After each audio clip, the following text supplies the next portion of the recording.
Optimization is a fancy word for finding the best way. We can see how it works if we take a look at drinking tea. There's a best temperature for tea. If your tea is too hot, it'll scald your tongue, and you won't be able to taste anything for days. If it's lukewarm, it's entirely unsatisfying.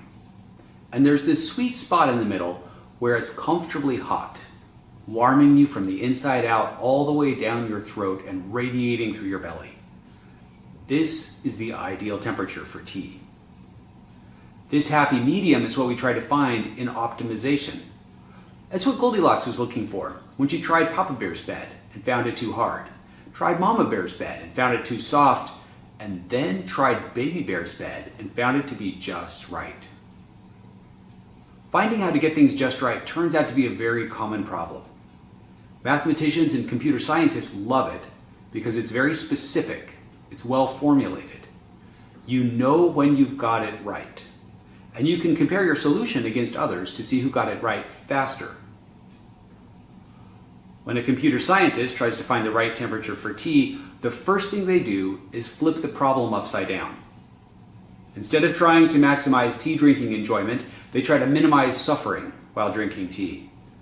The result's the same and the math works out in the same way.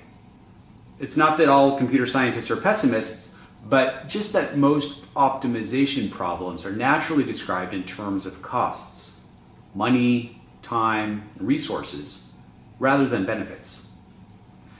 In math, it's convenient to make all your problems look the same before you work out a solution so you can solve it just the one time. In machine learning, this is often called an error function because error is the undesirable thing, the suffering that's being minimized. It can also be called a cost function, or a loss function, or an energy function, but they all mean pretty much the same thing. There are a handful of ways to go about finding the best temperature for serving tea.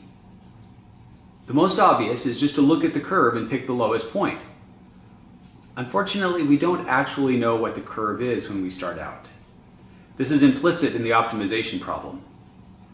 But we can make use of our original idea and just measure the curve. We can prepare a cup of tea at a given temperature, serve it, and ask our unwitting test subject how they enjoyed it. Then we can repeat this process for every temperature across the whole range that we care about. By the time we're done with this, we do know what the whole curve looks like, and then we can just pick the temperature for which our tea drinker reported the most enjoyment, or the least suffering. This way of finding the best tea temperature is called exhaustive search. It's straightforward and effective, but it might take a while. If our time is limited, it's worth it to check out a few other methods. If you imagine that our tea suffering curve is actually a physical bowl, then we could easily find the bottom by dropping a marble in and letting it roll until it stops. This is the intuition behind gradient descent. Literally, going downhill. To use gradient descent, we start in an arbitrary temperature. Before beginning, we don't know anything about our curve, so we make a random guess. And we brew a cup of tea at that temperature and see how well our tea drinker likes it. From there, the next trick is to figure out which direction is downhill and which is up.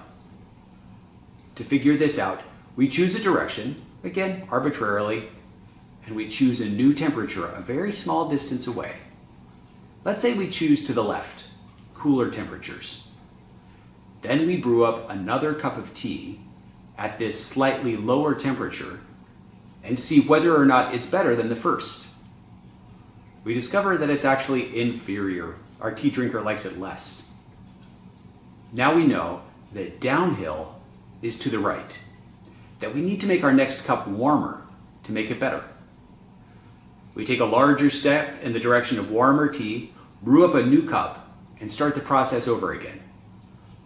And then we repeat this. We do it over and over until we get to the very best temperature for tea.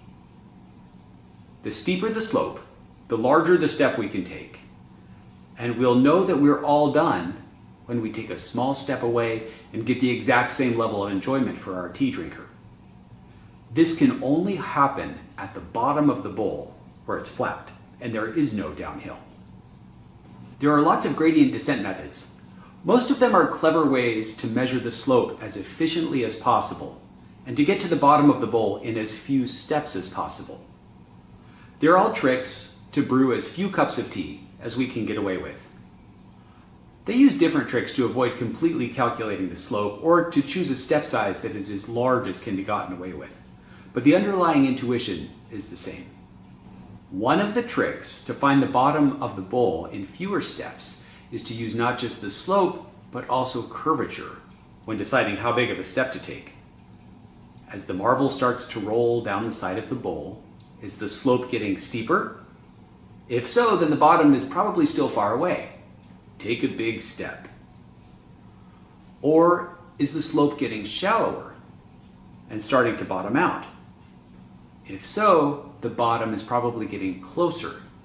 Take smaller steps now. Curvature, this slope of the slope, or Hessian to give it its rightful name, can be very helpful if you're trying to take as few steps as possible. However, it can also be much more expensive to compute. This is a trade-off that comes up a lot in optimization. We end up choosing between the number of steps we have to take and how hard it is to compute where the next step should be. Like a lot of math problems, the more assumptions you're able to make, the better the solution you can come up with. Unfortunately, when working with real data, a lot of those assumptions don't always apply. There are a lot of ways that this drop a marble approach can fail. If there's more than one valley for a marble to roll into, we might miss the deepest one. Each of these little bowls or valleys is called a local minimum. We're interested in finding the global minimum, the deepest of all the bowls, the lowest of all the local minima. Imagine that we're testing our tea temperatures on a hot day. It may be that once the tea becomes cold enough, it makes a great iced tea, which is even more popular. But we could never find that out by gradient descent alone. Also, if the error function is not smooth, there are lots of places a marble could get stuck. This could happen if our tea drinker's enjoyment was heavily impacted by passing trains, for instance. The periodic occurrence of trains could introduce a wiggle into our data. If the error function you're trying to optimize makes discrete jumps, that presents a challenge too. Marbles don't roll down stairs well. This could happen, for example, if our tea drinkers have to rate their enjoyment on a 10-point scale. If the error function is mostly a plateau, but has a bottom that's narrow and deep, then the marble is unlikely to find it. Perhaps our tea drinkers are very finicky and absolutely despise all tea that is anything but perfect. All of these occur in real machine learning optimization problems. If we suspect that our tea satisfaction curve has any of these tricky characteristics, we can always fall back to exhaustive search. Unfortunately, exhaustive search takes an extremely long time for a lot of problems. But luckily for us, there's a middle ground. There's a set of methods that's tougher than gradient descent. They go by names like genetic algorithms, evolutionary algorithms, and simulated annealing. They take longer to compute, and they take more steps, but they don't break nearly so easily. Each has its own quirks, but one characteristic that most of them share is a randomness to their steps and jumps. This helps them discover the deepest valleys of the error function, even when they're harder to find. Optimization algorithms that rely on gradient descent are kind of like Formula One race cars. They're extremely fast and efficient, but they require a very well-behaved track to work well, or error function to work well. A poorly placed speed bump can wreck it. The more robust methods are like four-wheel drive pickup trucks. They don't go nearly as fast, but they can handle a lot more variability in the terrain. And exhaustive search is like traveling on foot. You can get absolutely anywhere, but it may take you a really long time. They're each invaluable in different situations. Now that we've talked about how optimization works, Click the link below to join me for part 2 of this series, where we step through an example of optimization in a machine learning model. One way to think about machine learning is as a way to convert raw data to a simplified cartoon-like representation, a model, and to use that representation to make predictions and estimates. Whenever we're engaged in the first part, fitting a model to some data, there is some optimization going on. It's built into the foundation of machine learning. It comes to the foreground particularly when we're training deep neural networks. It's worth taking a look at a couple of examples of optimization in machine learning models. Let's start by looking at M&Ms. We'll use a model that's so simple we usually don't think of it as a model. We'll try to answer the question, how many M&Ms come in a bag? Finding an answer to this is easy. I bought a bag of M&Ms and I counted them and I ate them. The answer was 53 M&Ms in a bag. Then I bought a second bag. It had 57 M&Ms in it. Now I'm in a tight spot. If I answer 53, I'm only right half the time. If I answer 57, I'm still only right half the time. And if I answer 55 right in the middle of the two, I'm not right at all. There's no longer a right answer. It's like the situation described by the saying, a person with a watch always knows what time it is, but a person with 2 watches is never sure. Counting more bags of M&Ms didn't help the situation. The more I ate, the more I saw that there was no right answer. It became clear that being right was impossible. So I changed my goal to being less wrong. What's the least wrong estimate I can make about how many M&Ms come in a bag? This question I have a shot at answering. First, I had to make it very specific. I had to translate it to math. For a given guess and a given bag of M&Ms, the difference between them is D. If I number each bag of M&Ms, then the difference between my guess and the count of bag number 1 is D1. The difference between my guess and the count of bag number 2 is D2. The difference between my guess and the count of bag I is DI. D is often called the deviation. The next thing I need to decide is, if I'm off by a certain deviation, how much do I care? What's the cost to me? There are lots of valid ways to answer this question, and they all result in different answers. The most common is to take the deviation and square it. If a bag is twice as far as the estimate from another, it incurs 4 times the cost. This squared cost function cares more about the points that are way off than the ones that are close to correct.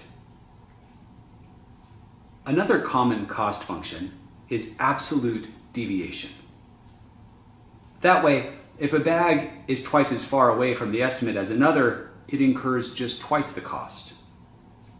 For some problems, this cost function makes the most sense. There are lots of other options. For instance, the square root of the deviation, or 10 raised to the power of the absolute value of the deviation, could also work. In all these cases, the cost goes up as the estimate gets further away from the actual count of the bag. For our purposes, we'll start with the squared deviation that's our cost function. Calculating the total cost is straightforward. Another name for cost is loss, which comes with a cool curly L symbol, so we'll switch to that. The total loss for a given estimate can be calculated by adding up the cost associated with each bag. This is the square of the distance between the estimate and the number of M&Ms in that bag. In this form, we can calculate it. With a little Python code, we can run an exhaustive search on this problem and calculate the loss function for a wide range of estimates. There are links to all the code for this below. Feel free to check it out. Then all we have to do is pick off the M&M count that corresponds to the lowest value on the loss curve, the least wrong option. In this case, about 55.5 M&Ms. As you may or may not find interesting, there's another way to get at this estimate. Because this model is so simple, we can work out the math and find an analytic solution. There's going to be some lightweight calculus, so if that gives you the heebie-jeebies, feel free to skip to the next section.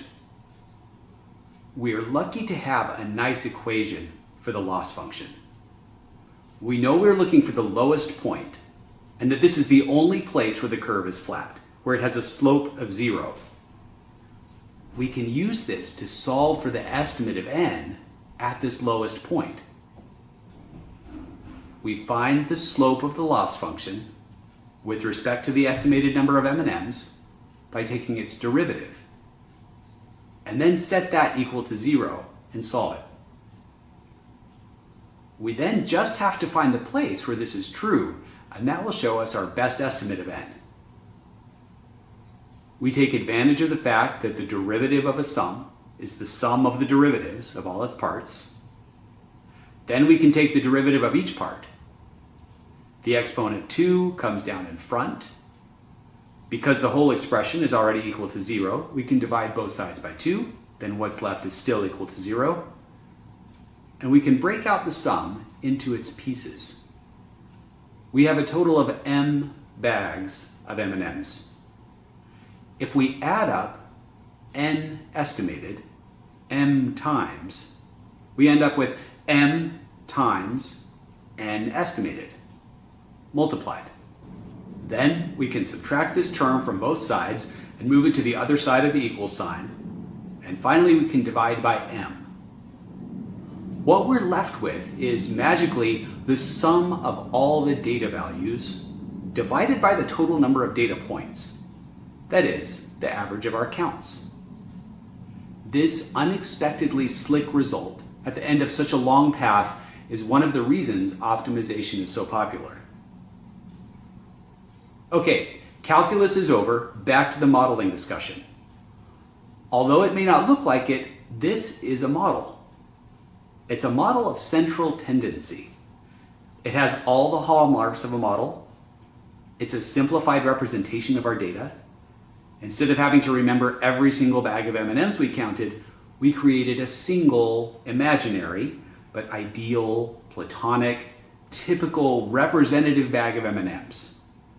It's like a cartoon in that it resembles the originals, but is far less complex. This is exactly what a model does.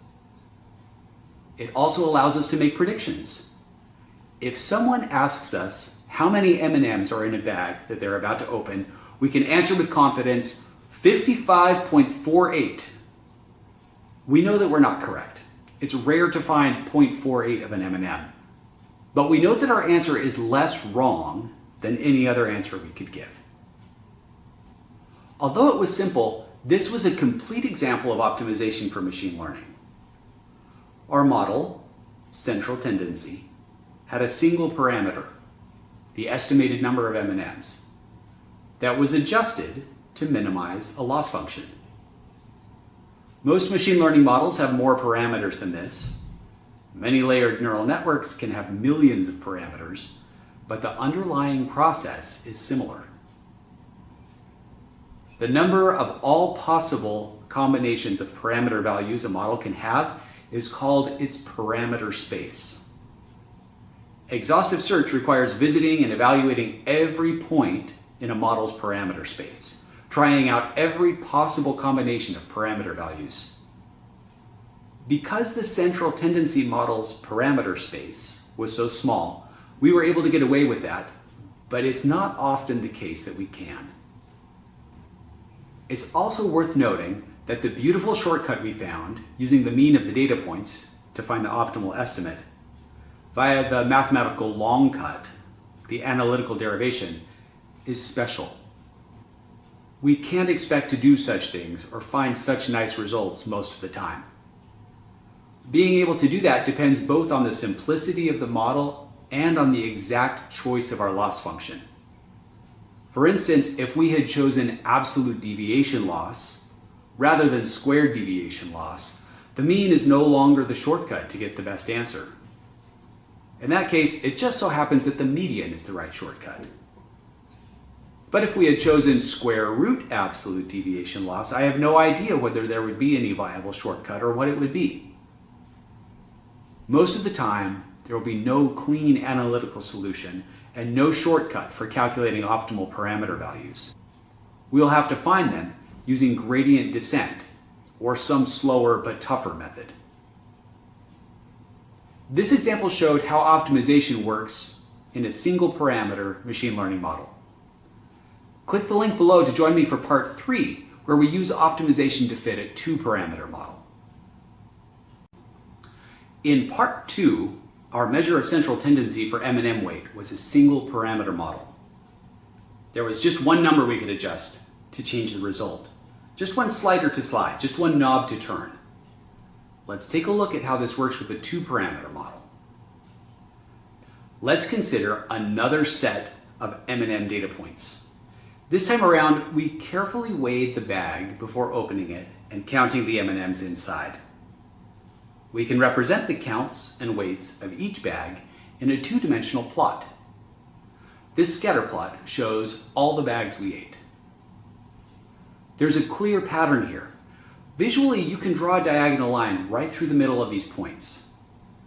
This makes sense when you consider how very uniform in size M&Ms are. We're talking about the plain ones, not the peanut ones. If all M&Ms had exactly the same weight, as did their paper packaging, these points would lie perfectly on the same straight line. But since there is some variation, that introduces a bit of scatter. Because this appears so linear, let's fit a straight line model to it. The equation of a line is the y value is equal to the x value times the slope plus the y-intercept. For this data, x is the M&M count and y is the bag weight. The slope and the intercept are now our 2 parameters, our 2 dials that we get to adjust to improve the fit of our model. For convenience, we'll continue to use our squared deviation as our cost function. It just so happens that when fitting a line with a squared deviation cost function, there is another very elegant analytic solution for the best parameters, just like there was for central tendency, when we learned that we could jump straight to it by calculating the mean. However, we'll ignore that analytic solution for our straight line for now, so that we can play with 2-parameter optimization. We have the luxury, once again, of being able to do an exhaustive search. This gives us a bird's eye view of how the loss function varies across the parameter space. Looking at the loss function, we see that for this particular model and data, it is not so much a bowl as it is a narrow valley that's slightly deeper in the middle. It looks like a bowl that's been squished sideways. The plateau on top is not actually part of the loss function. It's just where we chopped it so that we could focus on the valley, which is the most interesting bit. The loss function continues to get higher and steeper the farther it gets away from the bottom of that valley. We're going to bypass the second obvious solution to this problem, which is just to choose the lowest point out of all of them. We're going to pretend for now that we don't know where that lowest point is. Instead, we'll start by picking an arbitrary point in the parameter space.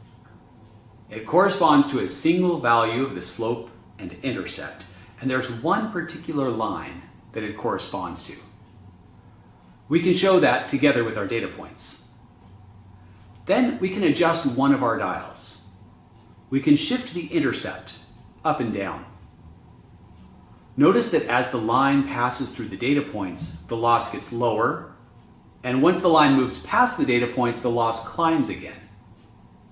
There's a point in the middle at which it's quite low, but that's still not quite the lowest value of the loss function across the entire parameter space.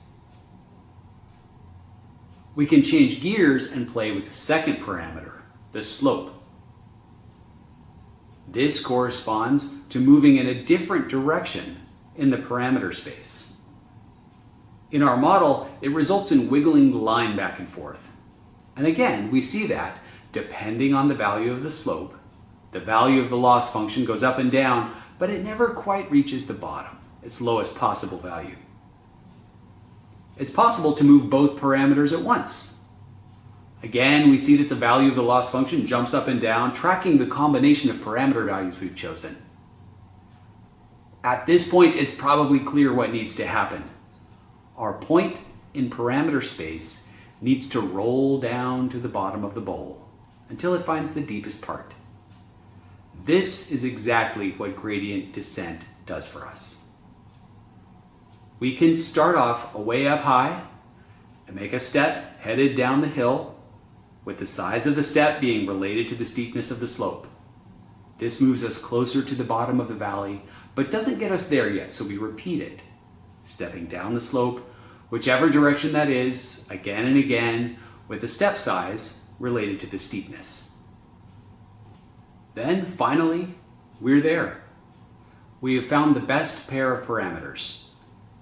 The best fitting offset is 4.2, and the best fitting slope is 0.915. It's worth noting that the offset in our model is the weight of the paper packaging. It's the weight of the package when the M&M count is 0, or when X is 0. And the slope is the change in weight when the count increases by 1, the weight of a single M&M. Looking at our linear fit example, we can start to see how optimization works when used with more complicated models. Click the link below to join me for the fourth and final part of this series, where we show how optimization extends to many parameter models, including deep neural networks. Now that we've laid all the groundwork, we can take things up a level and see how to apply optimization in a 3-parameter model by looking at another M&M dataset. We noticed when fitting our line that not every bag had identical M&M weights. Some of them were noticeably higher and some noticeably lower than others. We suspect there might be an underlying pattern here, and our suspicions are further aroused when we talk to some of our friends that work at the M&M factory. We learned that they upgraded their equipment during the period that our M&Ms were being sampled from, but we don't know exactly when. If there was a change in M&M weight due to the change in equipment, we would expect to see a jump at some point, with the M&Ms coming after the jump, having a consistently higher or lower weight. When we plot the average M&M weight in a package against the manufacturing date of that package, we see that there probably is a small difference. There are 3 questions this data could help us answer. What was the typical M&M weight before the change? What was the typical M&M weight after the change? And when did the change occur? There are lots of generic models available. These are models like linear regression or decision trees that don't know anything about where our data came from or what it means or how we got it. In this example, we can do a little bit better than these naive models. We have some extra information that helps us to make a better guess at what our model should look like. Given what we know, it's reasonable to hypothesize a model with a constant M&M weight before and after the equipment change, and a step change between them. This is a 3-parameter model. There's 3 numbers we need to define it completely: the weight before the change, the weight after, and the date of the change. For consistency, we'll keep our loss function as the square of the deviation between our model and the data. We can now perform an exhaustive search again over all possible combinations of all plausible parameter values, but notice that it's taking a lot longer to compute with each additional parameter. And we can get a 4-dimensional loss function. Plotting a 3-dimensional function is tricky, but plotting a 4-dimensional function is really hard. But we'll give it a try. One trick we can use is to choose a specific value for one of our parameters. What's left is a 3-dimensional loss function. This lets us experiment and get a feel for how those 2 parameters interact, where the sweet spot is for both of them, and then we can see, at least for this value of the 3rd parameter, what combination of the other 2 parameters produces the lowest loss. In our case, we have fixed the day on which the equipment was swapped out and are varying the other two parameters, the weight of an M&M before the change and the weight of an M&M after. The loss function helps us see what the best estimates are for these, at least if we assume this particular equipment shift day. Another trick we can use is to take the parameter that we chose a fixed value for, our shift day, and increment it just a little bit. We can do this again and again and get a series of three-dimensional plots. What this does is to take one of our dimensions and spread it out across time. We can use time to represent our fourth dimension. If you look very carefully as the shift day progresses through its values, you can see the bottom of our bowl jump up and down. This shows how the lowest possible value for the loss function changes depending on the shift day.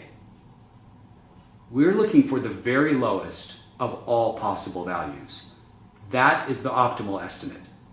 It depends not only on our estimate of M&M weight before and after the shift day, but also on our choice of the shift day. There are three separate choices we have to make, three separate dials we have to spin to find the best answer. If you watch the bottom of the bowl very carefully as the shift day progresses, you can see that it reaches a low point, then jumps back up again, then reaches another low point.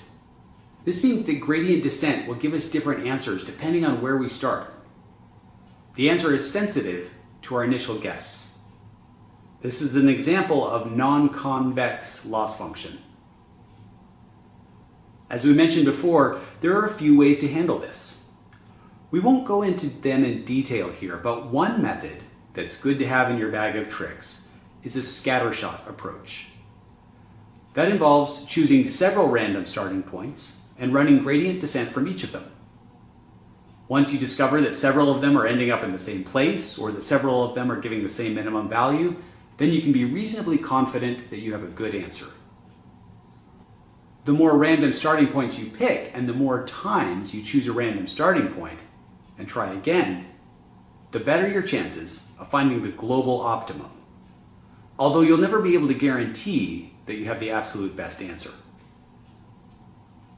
It's worth keeping in mind, however, that in machine learning applications, we are dealing with data that's assumed to have some noise on it, and that we'll be applying our model to future data points that will have their own unique patterns of noise in them. It's not worth our time to worry about getting the exact, perfect global optimum. For our purposes, getting an answer that is just as good as we can get is usually good enough. This one concept of looking for the lowest point in an error function is all you need to survive in optimization for machine learning. It takes a lot of different forms, can extend to many more parameters. It can be used with generic models like logistic regression, where there are just a few parameters or a few dozen of them. It can be used with very domain-specific models, such as macroeconomics or agriculture. The optimization method doesn't know the difference. In either case, all it does is tries to find the right combination of values for getting the lowest loss. Optimization is also at the heart of deep neural networks' success. It's how all of the weights, making all of the between-layer connections from node to node, are chosen. In these models, there can be thousands or even millions of parameters. The loss function is not only impossible to draw on a sheet of paper, it's mind-boggling to even contemplate. But the math behind optimization carries on anyway, doing its thing and seeking out the lowest points of the loss function that it can find. A quirky thing about optimization in deep neural networks is that the loss function is known to have many dips, like a many-dimensional egg crate mattress. Depending on where you drop a marble, it will very likely land in a different divot every time. Deep neural networks can take a long time to train, and in practice, they are often trained only once, starting from a single random set of initial weights. That means that of all the millions of low points available in the loss function, we are only going to find one. This may be one of the reasons that training neural networks is such an art. It's not quite as bleak as it sounds, however. Some recent research suggests that most of these divots have the same depth, like an actual egg crate mattress, at least for certain types of neural networks. So maybe the multitude of local minima is not as much of an issue as it might appear at first glance. Another part to the art of deep neural networks is the alphabet soup of gradient descent methods. As you read about it, you'll hear names like SGD, stochastic gradient descent, NAG, Nesterov accelerated gradient, ATOM, or ADAGRAD. All of these are embellishments of gradient descent. They differ in the fine details about exactly how far to step and in precisely which direction. Some work a little better for some problems than others. But mostly they just change how fast the neural network converges to the final answer. In every case, the underlying goal is the same. Starting from a random place in a many-dimensional landscape of hills and valleys, find the lowest point in the nearest valley going downhill.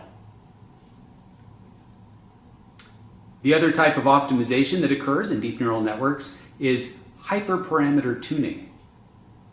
This is still just optimization, but instead of optimizing the many parameters in the model, it's actually optimizing the values of some of the high-level settings that determine how the model works.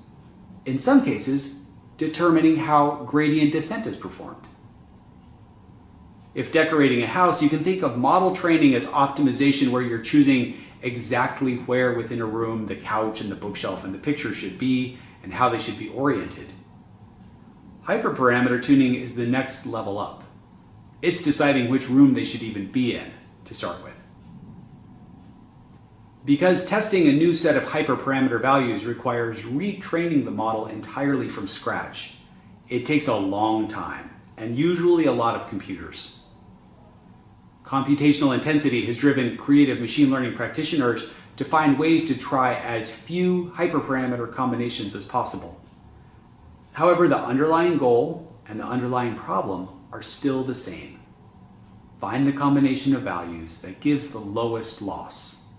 Get to the bottom of the deepest valley you can find. Great job sticking in there to the end. Thanks for hanging in there with me. I hope the concept of optimization is a little bit less scary now, and that you have an intuitive sense of what's going on under the hood when the machine learning algorithm is being trained. Good luck on building your next project.